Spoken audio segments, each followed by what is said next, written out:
balik jargon investasi besar dan ambisi ekonomi global, ada satu garis merah yang tidak bisa dilanggar.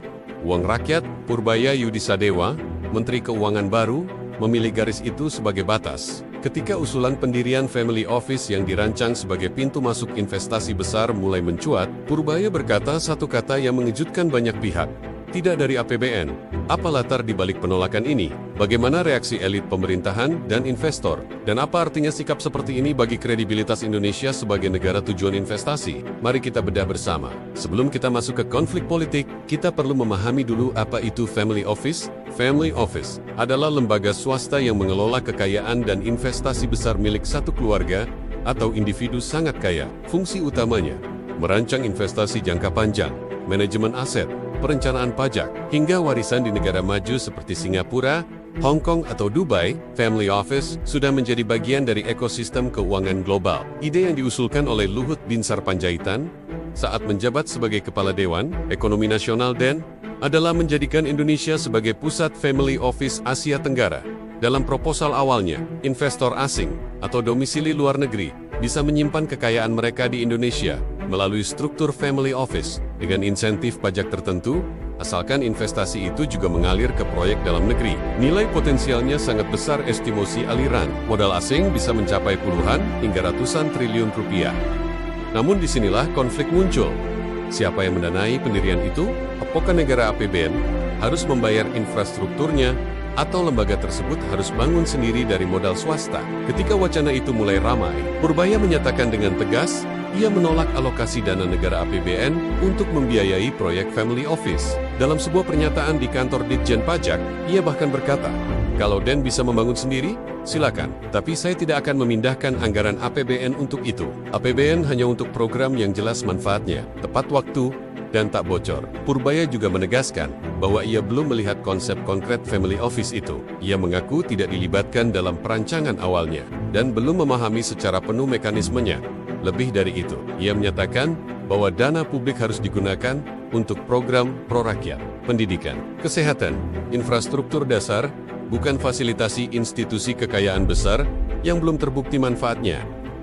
Namun usulan Family Office itu sendiri datang dari lembaga kenegaraan, dan yang di bawah kepemimpinan Luhut, mendorong agar Indonesia punya struktur semacam itu sebagai magnet investasi global. Sebagian pihak melihat usulan itu sebagai strategi diplomasi ekonomi, memberi sinyal kepada investor luar negeri bahwa Indonesia serius membuka ruang kekayaan global. Tapi sebagian lainnya melihatnya sebagai pintu istimewa untuk investor kaya yang tidak terjadi di level yang sama untuk rakyat biasa.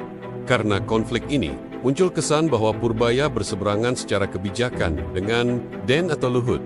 Beberapa media bahkan menyoroti bahwa ini bentuk tekanan politik dalam kabinet baru antara eksekusi yang nyata oleh Kementerian Keuangan dan Gagasan Strategis oleh lembaga investasi dan DEN. Luhut pun tetap mendorong ide tersebut, tapi tanpa dukungan finansial dari negara. Mesti mencari investor swasta agar proyek Family Office bisa berjalan mandiri.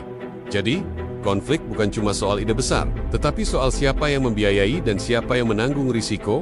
Langkah Purbaya mendapat sambutan positif dari publik yang sejak lama menuntut transparansi dan akuntabilitas anggaran negara. Banyak yang merasa wacana Family Office itu terlalu abstrak dan bisa menjadi lubang subsidi bagi elit kekayaan besar. Komentar yang muncul di media sosial seringkali bernada, akhirnya ada pejabat yang berpikir untuk rakyat kecil. Anggaran publik jangan dipakai untuk proyek elit yang belum jelas manfaatnya. Kalau luar, bisa datang sendiri, gak perlu dibantu negara. Namun, muncul juga kritik.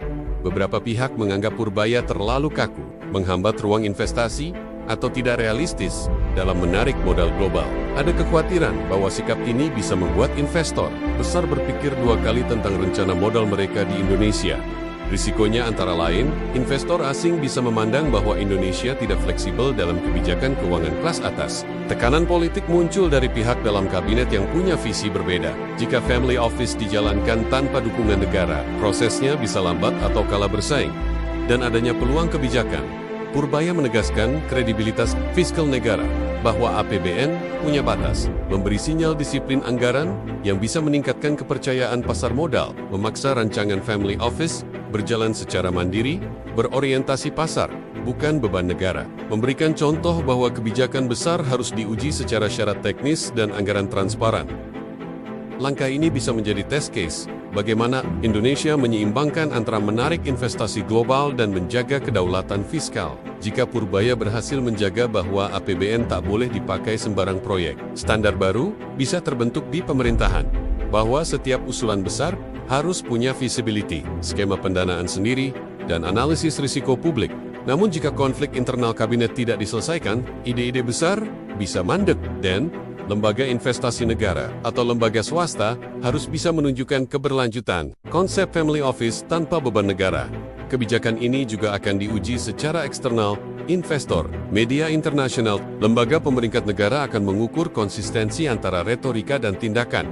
Purbaya mungkin bukan tokoh kontroversial sekelas politikus, tapi dalam satu keputusan ini, ia menunjukkan karakter, bahwa anggaran publik bukan ladang kebijakan eksperimental, bahwa negara punya batas. Dan tugas utama anggaran adalah melayani rakyat, bukan memfasilitasi proyek spekulatif elit.